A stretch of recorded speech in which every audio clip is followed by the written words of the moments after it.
Hello, my name is Matthew Onischuk, and welcome back to my YouTube channel. In this next video segment, that is an early day video from my channel practice group sessions, we had some new students join our practice group, and they brought a lot of great new questions that the beings that I channel were able to help them with. In this particular segment, which I'll call the Newbies, I brought through two entities. One is a elemental being known as Carlisle, who is a leprechaun, and also Nathan, who's a regular attendee to most of my channel sessions. And between the two of them, they answered the questions that the group had posed. There'll be subjects that are covered that have to do with the challenges of being a channel in this day and age, but also the benefits, and also what it's like to build a relationship and the importance of building a relationship with your higher self, so that you can learn how to listen to your inner voice, even if you choose not to be a channel in particular, like we do. So I'll leave you with this video, and I hope you enjoy it. If you have any questions or comments, leave them down below. If you'd like to see more video segments like this, hit the subscribe button. And if you're interested in a private session with me, I am now offering those, and I've set up a website, and I'll leave the link down below. If you're interested, you can take a look at that. Thanks for watching, and we'll see you in the next video segment. Take care. Whoa, full house tonight. I thought I'd jump in. It's Carlisle. Greetings to all. Matthew is in his garage this evening. One section of the home more into my backyard, so to speak, where I exist. We're here this evening to congratulate each and every one of you for taking the time to be here and to make new acquaintances and to practice your crafts. It is not an easy journey, so to speak, when you're the pioneer in a new field. It typically means that, you're perhaps a little bit on your own, or a little bit on your own, so to speak, in your own headspace. Is this real? Am I making this up? Could I be crazy? Well, we assure you that you're not. And the aspect of going first typically is a little bit of a lonely ride to begin with, but this is where it allows you to be your most free. For when you break new ground and develop new skills, especially if they're going to be a positive move to help you in your life or those around you that you care for, or even those that you're not even familiar with yet or asking for your assistance. When you break this new ground, you are very exposed, so to speak, in terms of the eyes of the others, call it the community of the planet, that are not practicing this in any significant way or obvious way. So with this sometimes comes whispers of ridicule, or they're off their rocker, or perhaps some people leave your life, so to speak. But these are all elements of a soul that is here committed to its mission and its purpose. Each of you have a mission. Each of you have a mission that is unique to you. And we've said it before, you will be helping individuals in your life as time passes, sharing with them the wisdom and the knowledge and the channeling skills that you have to help them customize their new path forward. And as you do that, the momentum moves forward, it gains speed and traction. And then those who are as Matthew likes to refer to them as the independents, not left, not right, but right down the center, the ones who are very obviously aware that the ways of the pillars of society that once served them no longer serve them, but yet they don't know what to do next, will be looking and searching, and they will see your examples. They will see your light, literally your light.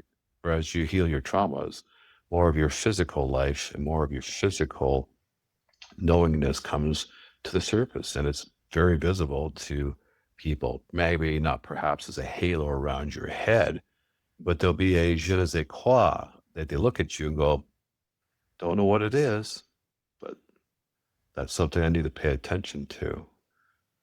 So being a pioneer, tough job, but very rewarding because you have all the freedom in the world and a blank canvas to do it your way, as opposed to learning after, say, a guru or others examples and following that path that works for you.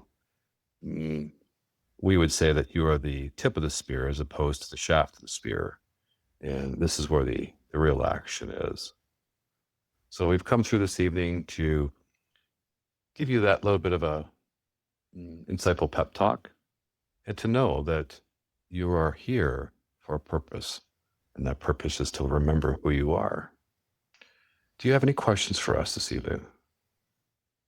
Carlo, can I ask you, what's the best way for me to get to know and connect with my body elemental? Do you have a specific one in mind? I don't know. I'm just learning about them. So I'm just trying to figure out how to find out who they are and how to communicate with them and understand them. What we're receiving as body elementals are very, very in alignment with your birth angels. Your birth angels are responsible for your physical well-being and retaining you on this planet, so to speak.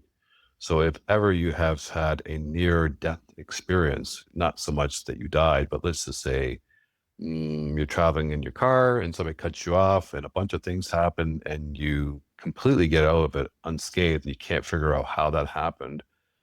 Elementals that are responsible for your physical well-being are very well involved in those moments. We refer to them as birth angels. Is there a specific question you have of them about your body? I'm learning about different elemental aspects, and I was learning about the body elemental remains in the body 3 days after the body dies. And I was just trying to learn more about that. Well, what they're referring to as is the pranic energy that is in your body when you're occupying with your soul energy. This is also known as chakra system. It's ki in Japanese, it's chi in Chinese, and prana in the Indian culture. So as your body, say, dies, your soul leaves immediately and is still a part of the activities around it, but not so much longer anchored in the body. The pranic energies are still there, and they die off over a period of 6 to 7 days. It's almost as if, to use an analogy of when you were a child and you had some kind of a toy that had a light and it was battery operated. In those days, those batteries and the lights were of a older technology, incandescent bulb, non-alkaline batteries that leaked. But as those batteries lost their discharge, the light just didn't go off. It got dimmer and dimmer and dimmer. And this is what we're referring to as your pranic energy as the body has died. In the moment of death, the doctor who will say, death certificate, death at time is XYZ, and write, the piece of paper that says that you're officially dead. That's fine. That's the moment that the humans realize that your brain activity has stopped and your heart activity has stopped, but the pranic energy will continue on for several days. This is also one of the reasons why some cultures cremate the body within 24 hours. They want to speed the process up and get that individual on their way, so to speak, in the afterlife. Thank you for that. It's very interesting. You're welcome. Any other questions from the group that we can help you with? Since you brought up, go ahead. Well, I was just going to say, since you have brought up moving on into the afterlife, how do souls or beings or what have you get stuck here and not able to pass on? Stuck is a relative term. There is no stuck. Everything is free will. So if there is a soul that's wandering around, so to speak, in this dimensional space after death, typically it's just a letting go process, because although your body dies and your soul releases, it's not night and day. It's not like you become one thing and you go to a new thing. There's a transition period to everything. This is what we're referred to as is integration time. So if a soul decides it wants to stay a little longer, it could be because of attachments to people, to physical things.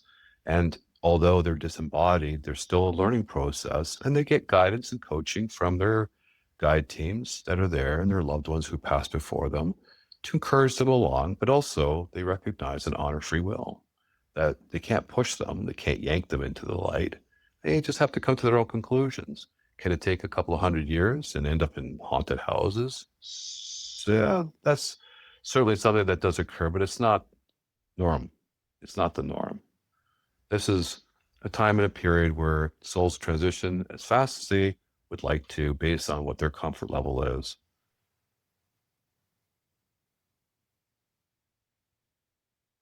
Maybe we answer another question. I was going to ask you, could Kelly go into nature and be able to connect with her elemental guides? Absolutely. Grounding What with would bare be feet on the something- ground. Okay. Yeah, grounding with bare Where feet on could- the ground. Where could she do that at? Wherever she's comfortable with. You have your spot on the river, in that beautiful state park that you brought Matthew to. I'm sure Kelly has a wonderful spot that's special to her as well. Because remember, the reason why those spots are special is not just because perhaps you had experiences there, but you had experiences there at a time you just weren't conscious that the elements and the energies were in alignment to make those experiences wonderful in the first place. So, in other words, it's not to say that your special place has a portal of energy, but possibly it has a higher vibrational level that's more in alignment with who you are.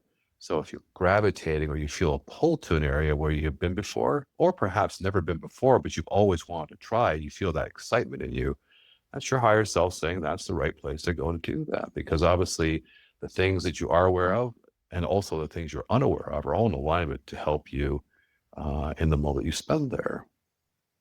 So Kelly can choose that for herself.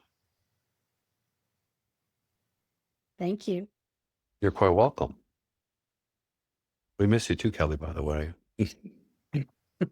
Nice to hear. I miss you as well. You are more elemental than you know.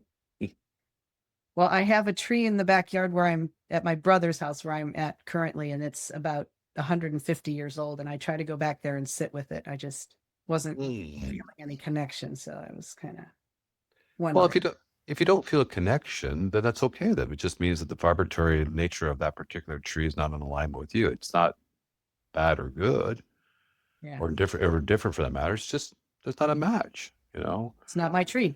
That's right. That's right.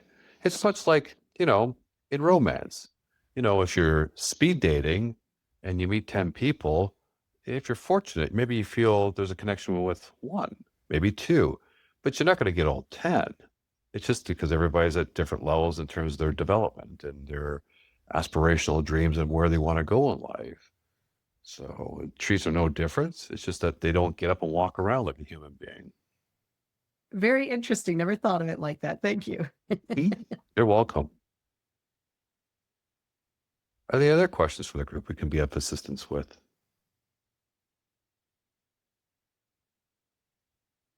Well, if not, we would like to thank each and every one of you once again. We actually do have one more. Sorry. One go more. ahead. 1 second. For me, Go ahead. thank Yeah. you. Thank you. I wanted to ask, uh,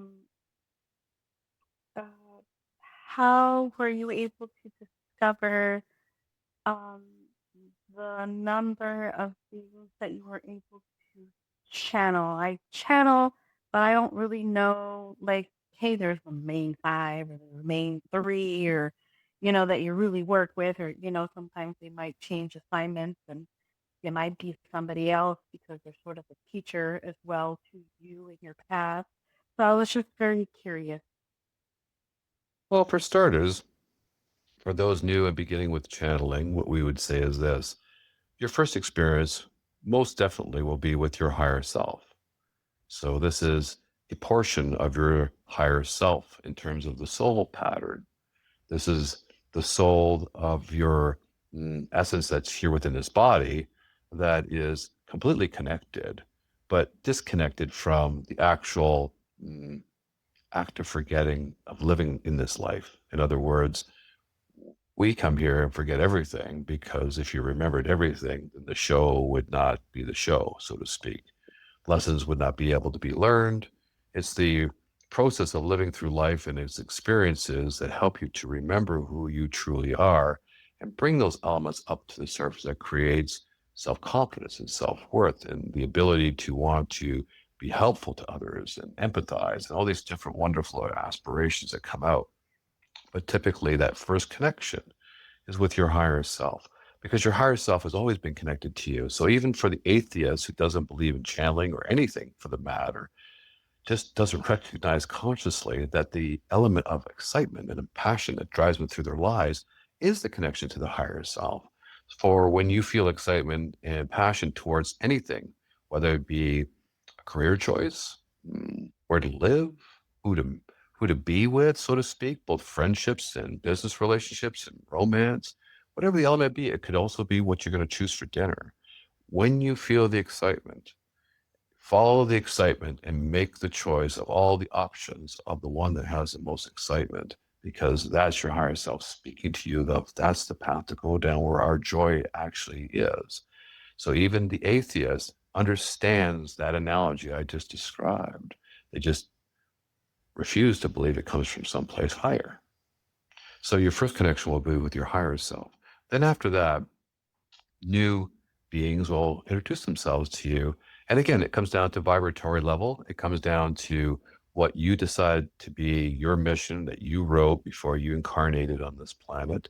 And those beings will be coming into alignment with you to speak through you or to communicate with you, to be of assistance to not only expanding and being successful and happy in your life, but also those around you that you will serve. So to say there'll be 10 in your lifetime is not something that we would ever encourage to think about. It's boundless, it's infinite. There's infinite amounts of beings who would love to channel through any one of us. It just comes down to a few elements. One is when the time is right, they will make their presence known. When the time is right, they make their presence known. You decide whether you want to channel them or not. So you can work with your guide teams to ask any questions or decide for yourself if they're the right fit for you. For Matthew's experience has been, like he said, the guest star of the show, so to speak. So Nathan comes through, this time on Carlisle, but when Nathan comes through, he acts as the gatekeeper, so to speak, to introduce a new being that would like to channel through in the moment that Matthew's channeling. So we'll demonstrate this. One moment.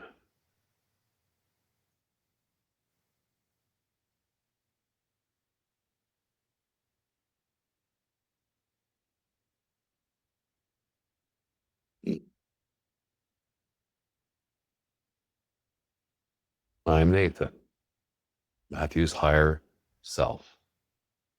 There are many levels above me, but this is the closest connection that I share with Matthew. Carlisle stepped aside and allowed me to participate, but Matthew made the decision to allow me through. Even though I'm his higher self, Matthew still has his own free will. And this is how it works.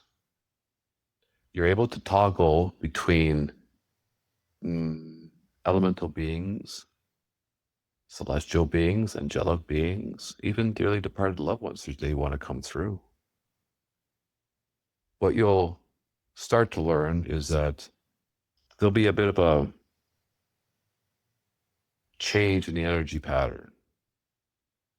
Carlisle's energy, Matthew's using his hands now, is very boisterous, very humorous, grounded, no doubt, and wise, but also a bit of a jokester. Myself is more of like a Vulcan. Business, facts, truth. Not so much emotions. It's not to say that I don't feel emotions, but a different energy pattern nonetheless that Matthew recognizes when we switch in and out. And this is what you will experience. So as you channel, stick with the ones, so to speak, that were your first introductions. Build relationships with them, trusting relationships. And if you feel that, it would be cool to channel somebody different, ask them to introduce you. You don't have to sit there in oblivion waiting for something magical to happen. It can. Spontaneity is one of our traits that we love to play around with. But also, much like your guide teams, they sit at the ready waiting for you to give them some orders. They're there to take your commandments, so to speak, with love. But although they help from time to time spontaneously when maybe unconsciously you don't realize you're able to get yourself into a pickle, for the most part, they stand idly by, waiting for you to decide what you'd like to do and call upon them for assistance. It's no different than the cells in your body. Matthew's mother-in-law Nathan? fell and hurt her ankle the other day. And there is a purpose to this. But one of the things that Matthew and her discussed while he was giving her a Reiki session was simply this. Irregardless of what you think about spirituality, if you just become aware that your mind, your body are two separate entities living in harmony together, and that the cells of the body take the marching orders from what the mind is thinking and believing, then downstream is what the impact will be to the body. In other words, if you're an oh, woe is me kind of person, then the cells in the body go, oh, woe is me. We're not strong. We're weak. We're always fearful of somebody hurting us. And so the cues of the body come from the mind. Similarly, if you think, I'll be better tomorrow, tomorrow will be a better day. Right now, things are getting better. The same cues go to the cells of the body. And this is what we're referring to as. So when you're channeling and you'd like to connect to another entity, simply ask the guides for assistance to connect. Whoever it is, just say, I'd like to try somebody different, somebody that is gentle or boisterous or humorous, whatever elements you'd like to have in a, say, a channeling session when you're practicing on your own. Just play with it. It's the spice of life. You're here to play and have fun and enjoy yourself. That's one of the things I was going to ask you is if there was another energy that is around Matthew right now that he's never channeled before that maybe you would like him to channel. One moment.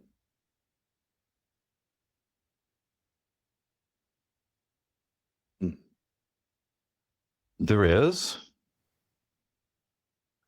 but Matthew's not ready for it yet. This is not When a will block. Matthew be ready? Very soon. A few weeks off. A few weeks. He sees the energy above his crown chakra,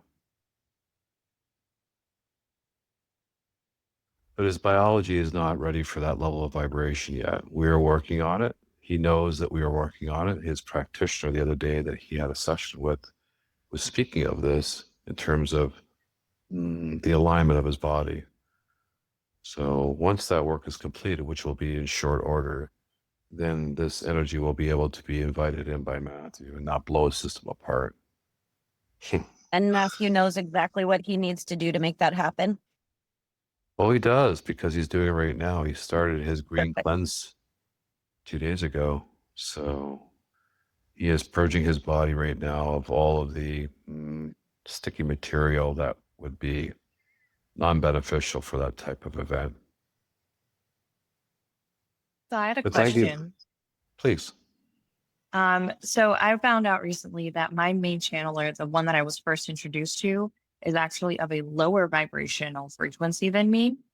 And I found it to be almost exhausting just to even like open my mouth to allow words to come out whenever I try to channel to her. Is there anything that, I mean, my guides ended up telling me that it's easier for me to channel higher than Well, there was a lesson in this. lower, but I need to work with like she's empath obviously for a purpose to bring me to not just higher realms but lower realms. I had Danielle and I had a very interesting channeling session yesterday where she connected to one of my guides and she was trying to help me through this. But anytime I tried to channel to my person, I it's just very difficult for me, like very draining. Do you have any suggestions to try and communicate? We do. Why struggle with something that's a struggle? Find somebody new. We jest. We jest. So there are no vibrational energies, so to speak, that are lower than your vibrational energy as you embody this body that you're actually inhabiting. Anything that is disembodied naturally will have a higher vibration level just by the fact that it's not physical. So the fact that you're in a body, you're actually operating on a lower level than most entities, so to speak, just by natural course, for lack of a better term. However, when you find it exhausting, it's because it's a mismatch. Not so much that one is lower, one is higher. It's just a mismatch. It's like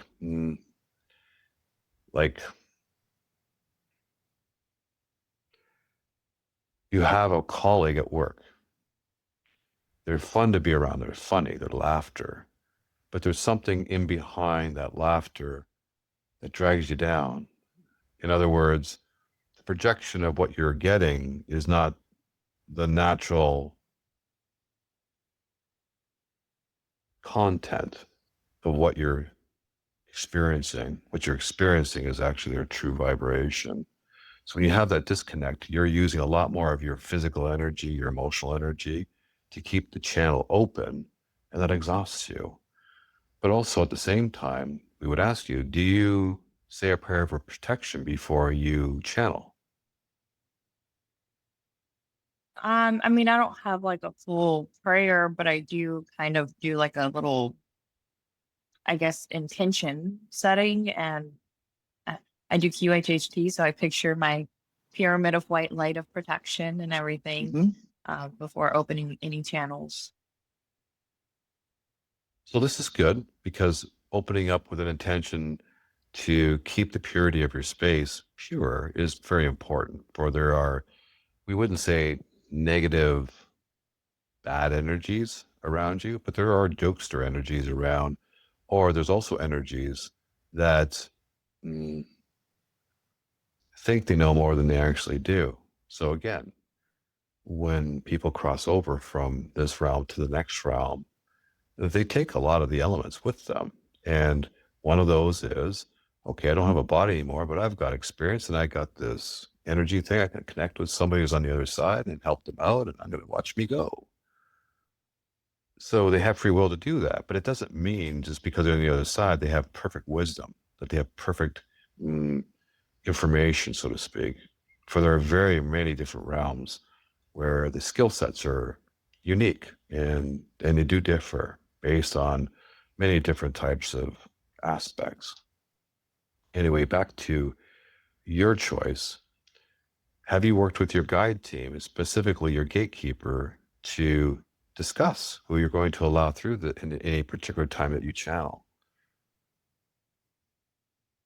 I mean, I haven't because I haven't really, I've been, I guess, hesitant because of the exhaustion that I feel from it. But I did talk with one of my guides yesterday specifically, and they did say that this particular entity, Illyria is what I call her, she is here like for a purpose that, yes, she is of a lower vibrational frequency of mine, but that is because she's here to help me to navigate to higher and lower realms. That I'm actually a part of a collective of a select few here on Earth doing grid work, and then I need to navigate to these other realms, and that she's there to help me to do that. Well, it's But good to it's hard have for me that. to communicate. So So our suggestion would be then to start building a relationship with your gatekeeper. For your gatekeeper is not there just to simply allow in and not let in those that would be good or not good for you. But also, as you build your relationship with them, they can give you more aspect information as to specifically what the lesson is that they're bringing. So, for example, this entity that you're channeling is bringing you up and down through different interdimensional experiences, but it's exhausting. And if you don't prefer the exhausting feeling, don't think that you have to put up with it. You don't. So there's billions of beings, infinite number of beings that can connect with you and work with your gatekeeper to explain the benefits, or the, as we would say, the pros and cons of what they bring to the element of channeling them. However, we do ask, though, that you work on connecting with your higher self. It is wonderful to channel other beings, but you should be building an interpersonal relationship with your higher self. For again, that element and that connection was there from the time that you incarnated, because it is exactly who you are. It is the one entity that's guiding you through your life based on the blueprint of your life plan that you created before you incarnated, that they know and that you have forgotten. So bring them in, build that relationship strong first before you bring in other elements, because they will then interact and work with your higher self in a way that's more conducive to the experience that you so desire.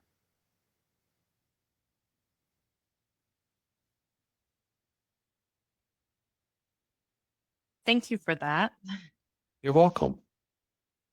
So we will ask you this question. Do you feel that you've connected to your higher self when you channel?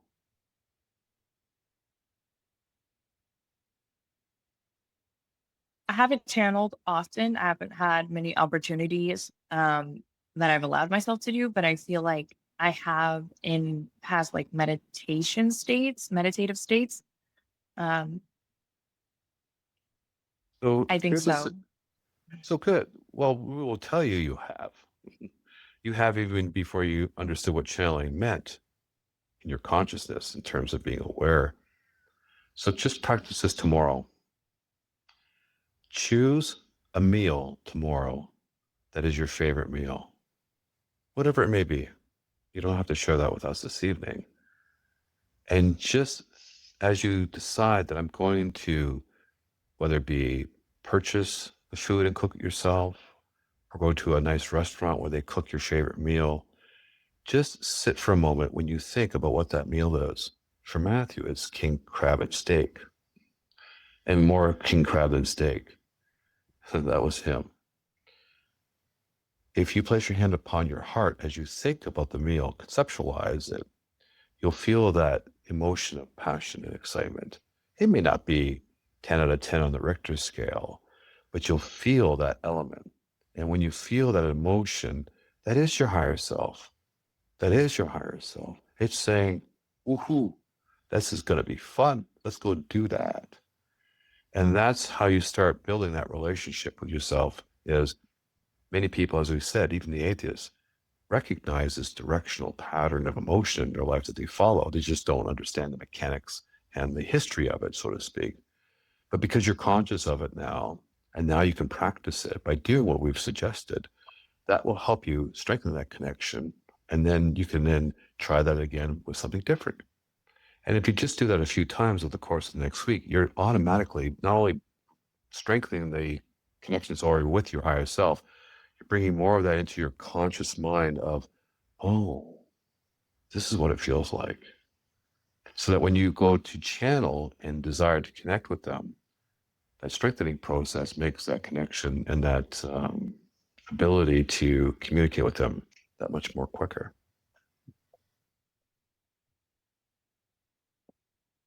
Matthew's thinking about king crab now. Are there any other questions from the group?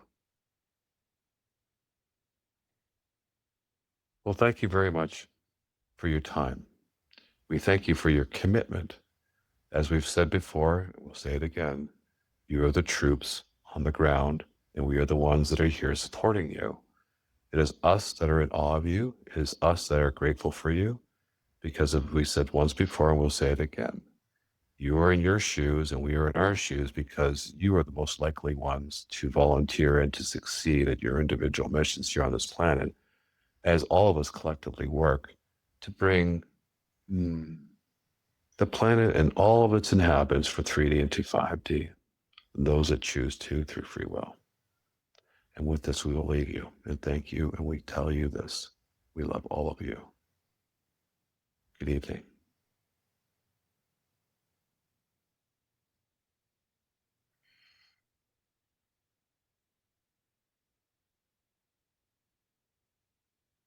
Oh, I forgot I was in my garage.